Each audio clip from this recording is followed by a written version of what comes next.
hello everyone সকলোৱে চাগে ভালে আছে নহয়নে বিহু সকলোৱে ভালে ভালে গৈছে চাগে আমাৰো বিশেষ একো বিহু চিহু নাই আৰু কিন্তু কিনো কব এতিয়া ধৰক এবাৰ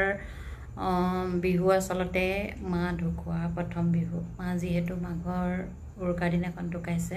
আৰু এয়া আমাৰ বহাগৰ বিহু মাঘৰ পৰা আৰু মঞ্চন বিলাক একেবাৰে ভাল নাই আৰু গতিকে ভিডিও বনোৱা নাই আৰু বহু দিনৰ পৰা আপোনালোকক লগ পোৱা নাই মই নে হৰু হৰুকে অকমান শৰ্ট ভিডিও দি আছো আৰু দীঘল ভিডিও বনাবলৈ একচুয়ালি মন নাযায় ভিউজ নাই কিবা নাই কিনো বনাই থাকিব তাৰছত গতিকে তথাপি অকমান আজি বলো ভাবো বিহুকে অকমান আপোনালোকৰ লগত শ্বেয়াৰ কৰো আৰু চাই থাকিব ভিডিওটো একলকে আৰু বিহুৰ প্ৰথম আৰম্ভণি বিহু আছিল এয়া তাকো মই কেবাদিনো হল দিয়া ভিডিওটো 4 দিন মানে হল তেওঁলোকে আৰম্ভণি কৰা কিন্তু মই দিয়া নাছিলো আৰু আজি ভাবিলো অকমান শ্বেয়াৰ কৰি দিও ডিঙিটো অকন বেয়াও হৈ আছে বাৰু কিবি কাহসা হৈ আছে আৰু তাৰপিছত চাই থাকিব ভিডিওটো হেকলকে আৰু যি সকল মোৰ চেনেলত নতুনকৈ আহিছে প্লিজ চেনেলটো সাবস্ক্ৰাইব কৰিব লাইক কৰিব আৰু শ্বেয়াৰ কৰিব আৰু বলকচোন বিহুখনকে উপভোগ কৰো